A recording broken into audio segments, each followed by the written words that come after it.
அனைவருக்கும் கணித வணக்கம். இப்போ பார்க்க போகிறது 6ஆம் வகுப்புக்குரிய கணக்கு முதல் பருவம் 3வது யூனிட் விகிதம் மற்றும் விகித சமம். அதில் பயிற்சி 3இல் 1ல் 9வது கணக்கை பார்க்க போகிறோம். ஒரு ஜன்னலின் நீள அகலங்கள் முறையே 1 மீட்டர் மற்றும் 70 சென்டிமீட்டர் எனில் நீளத்திற்கும் அகலத்திற்கும் உள்ள விகிதம் டேஷ் அப்படின்னு கொடுக்கப்பட்டிருக்கு. இந்த கணக்கு பொறுத்த வரைக்கும் என்ன பண்ணிருக்காங்க பாருங்க, மீட்டர்னு கொடுத்துருக்காங்க, சென்டிமீட்டர்னு கொடுத்துருக்காங்க. அப்போ இந்த கணக்கை பொறுத்த வரைக்கும் ரெண்டையுமே நம்ம சென்டிமீட்டருக்கு, அதாவது மீட்டர்னு கொடுக்கப்பட்டிருக்க இதை வந்து சென்டிமீட்டருக்கு மாற்றிக்கிட்டு அப்புறம் நம்ம விகிதத்தை கண்டுபிடிக்கலாம். இப்போ பாருங்க, 1 மீட்டர் அப்படின்னு கொடுத்துருக்காங்க.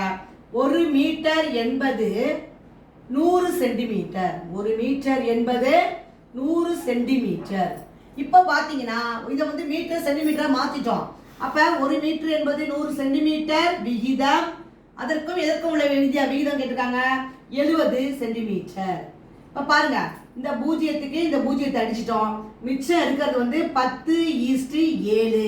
இதற்கு பிறகு இந்த நம்பர் நம்ம சுருக்க முடியாது, அதனால ஆன்சர் வந்து 10 விகிதம் 7. 10 விகிதம் 7 என்பது இந்த கணக்குக்குரிய விடையாகும். இப்போ நம்ம என்ன செஞ்சிருக்கோம், மீட்டர் சென்டிமீட்டரா மாத்திக்கிட்டு அப்புறம் விகிதத்தை கண்டுபிடிச்சு போட்டிருக்கோம். புரிஞ்சுங்களா?